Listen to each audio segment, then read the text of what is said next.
მას შემდეგ, რაც ამერიკის შეერთებული შტატების პრეზიდენტის მუქარამ გრენლანდიის ხელში ჩაგდებაზე ტრანსატლანტიკური ალიანსი თითქმის დაშლის ზღვარზე მიიყვანა, ევროკავშირის ლიდერებმა ამერიკის შეერთებული შტატების პრეზიდენტისგან პატივისცემა მოითხოვეს. 4 შაბათს დონალდ ტრამპმა პოზიცია მოულოდნელად შეცვალა და ევროპული სახელმწიფოებისთვის დამატებითი ტარიფების დაწესების ნაცვლად არქტიკული უსაფრთხოების გრძელვადიან შეთანხმებაზე შეაჩერა არჩევანი. ჯერა, რომ პარტნიორებსა და მოკავშირეებს შორის ურთიერთობები მეგობრული, პატივისცემაზე დაფუძნებული გზით უნდა იმართებოდეს, განაცხადა 5 შაბათს საღამოს ბრიუსელში გამართული საგანგებო სამიტის დასრულების შემდეგ ევროპული საბჭოს პრეზიდენტმა ანტონიო კოშტამ. მანვე თქვა ისიც, რომ ევროკავშირი საკუთარი ინტერესების დაცვას გააგრძელებს და ნებისმიერი სახის იზოლებისგან დაიცავს საკუთარ თავს, წევრ სახელმწიფოებს, მოქალაქეებსა და კომპანიებს. ევროკომისიის პრეზიდენტმა ურსულა ფონ დერ ლაიენმა კი განაცხადა, რომ ბლოკმა ტრამპის ტერიტორიული პრეტენზიების წინააღმდეგ წარმატებას მტკიცე, არაესკალაციური და რაც ყველაზე მნიშვნელოვანია, ერთიანი პოზიციით მიაღწია. We are clearly in a better position than we were 24 hours ago. ცხადია დღეს ბევრად უკეთეს პოზიციაში ვართ, ვიდრე 24 საათის წინ ვიყავით. დღეს ჩვენი კოლექტიური სტრატეგიიდან დასკვნები გამოვიტანეთ. რა გავაკეთოთ? პირველ რიგში გამოვხატეთ ერთ მნიშვნელოვანი სოლიდარობა გრენლანდიისა და დანიის მიმართ. მეორე მტკიცე დაუდექით მხარში იმ 6 წევრ სახელმწიფოს, რომელთაც ტარიფებით ემუქრებოდნენ. მესამე, ჩვენ ძალიან აქტიურად ჩავერთეთ შეერთებულ შტატებთან დიალოგში სხვადასხვა დონეზე. ეს გავაკეთეთ მტკიცედ, მაგრამ არაესკალაციური მიდგომით.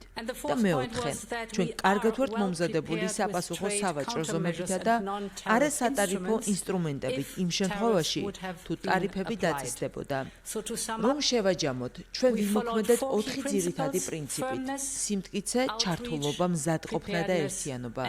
და ეს ეფექტიანი აღმოჩნდა, ამიტომ მომავალში სწორედ ეს მიდგომა უნდა შევინარჩუნოთ. The European Union and the United States ევროკავშირი და შეერთებული შტატები დიდი ხანია პარტნიორები და მოკავშირეები არიან. ჩვენ ავაშენეთ ისტორიულად ჩამოყალიბებული და საერთო ღირებულებებზე დაფუძნებული ტრანსატლანტიკური თანამეგობრობა, რომელიც ჩვენი ხალხების კეთილდღეობასა და უსაფრთხოებას ემსახურება. გვწამს, რომ პარტნიორებსა და მოკავშირეებს შორის ურთიერთობები გულთბილი და ურთიერთპატივისცემაზე დაფუძნებული უნდა იყოს. ევროპასა და შეერთებულ შტატებში საერთო ინტერესი აქვს არქტიკის რეგიონის უსაფრთხოების საკითხში, განსაკუთრებით ნატოს ფარგლებში თანამშრომლობის გზით. ამასთან ევროკავშირი ამ რეგიონში უფრო ძლიერ როლს შეასრულებს. ამ კონტექსტში მსურს ძალიან მკაფიოდ განვაცხადო. დანიის სამეფოსა და გრენლანდიას აქვს ევროკავშირის სრული მხარდაჭერა. ხოლო დანიის სამეფოსა და გრენლანდიას აქვს უფლება გადაწყვიტონ დანიისა და გრენლანდიის საკითხები. ეს ასახავს ჩვენს მტკიცე ერთგულებას საერთაშორისო სამართლის, ტერიტორიული მთლიანობისა და ეროვნული სუვერენიტეტის პრინციპების მიმართ. ეს პრინციპები მნიშვნელოვანია როგორც ევროპისთვის, ისე მთლიანად საერთაშორისო თანამეგობრობისთვის. ეს პრინციპები მომავალშიც იქნება ჩვენი ქმედებების გზამკვლევი. ამ ფონზე გუშინდელი განცხადება, რომ შეერთებული შტატები ევროპაზე ახალ ტარიფებს არ გააწესებს, პოზიტიურია. დამატებითი ტარიფების დაწესება შეუთავსებელი იქნებოდა ევროკავშირსა და შეერთებულ შტატებს შორის არსებულ სავაჭრო შეთანხმებასთან. ჩვენი ყურადღება ახლა შეთანხმების განხორციელებისკენ უნდა იყოს მიმართული. მიზნად კვლავ სავაჭრო ურთიერთობების ეფექტიანი სტაბილიზაცია რჩება ევროკავშირსა და შეერთებულ შტატებს შორის. ამავე დროს ევროკავშირი საკუთარი ინტერესების დაცვას გააგრძელებს. დაიცავს საკუთარ თავს წევრ სახელმწიფოებს, მოქალაქეებსა და კომპანიებს ნებისმიერი სახის ეტობისგან. For Europe and for the international community as a whole. ვიდრე დონალდ ტრამპი ტარიფებთან დაკავშირებით პოზიციას შეიცვლიდა, ევროკომისიამ ვაშინგტონისთვის პასუხის გასაცემად მზადება დაიწყო. იმ შემთხვევაში, თუ კი ტარიფების მუქარა რეალობად იქცეოდა ბრიუსელის ვარიანტებს შორის, აქამდე არასდროს გამოყენებული ეკონომიკური ზომის, იცვლების საწინააღმდეგო ინსტრუმენტის ამოქმედებაც იყო. კრიზისის შემდეგ ბრიუსელში შეკრებილ ევროპელ ლიდერებში აშკარად იგრძნობოდა შფოთვა და უნდობლობა. ის ფაქტი, რომ ჩარჩო შეთანხმების დეტალები ჯერ უცნობია, ეჭვს აჩენს, რომ კუნძულთან დაკავშირებული დაპირისპირება შესაძლოა ჯერ არ დასრულებულა. რჩებით უკიდურესად ფხიზლად და საფრთხის შემთხვევაში ჩვენი ინსტრუმენტების გამოყენებისთვის მზად ვართ, განაცხადა საფრანგეთის პრეზიდენტმა ემანუელ მაკრონმა, რომელმაც აქამდე კოლექტიური პასუხის ფარგლებში იცვლების საწინააღმდეგო ინსტრუმენტის ამოქმედებას საჯაროდ მოითხოვა. Une forme d'escalade, des menaces. კმაყოფილი ვარ, რომ კვირის ესკალაციის ფორმით, შეჭრისა და ტარიფების დაწესების მუხარებით დაწყების შემდეგ დაუბრუნდით მდგომარეობაში, რომელიც შემთთვის გაცილებით მისაღებია. მიუხედავად იმისა, რომ კვლავ ფხიზლად რჩებით.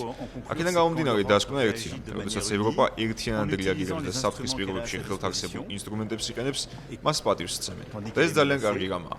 სწორედ ეს არის პოლიტიკა, რომლის გაგრძელებაც საფრანგეთსა და ევროპელებს სურთ. ჩვენ მშვიდობის და სტაბილურობის მხარეს ვდგავართ. გვინდა მშვიდი საერთაშორისო წესრიგი.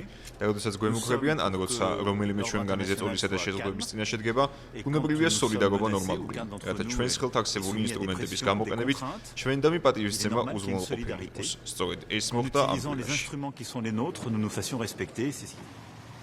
დანიის პრემიერ-მინისტრმა მეტე ფრედერიკსენმა კი განაცხადა, რომ მისი ქვეყანა თეთრ სახლთან გრენლანდიასთან დაკავშირებული საკითხების განხილვისთვის მზადაა.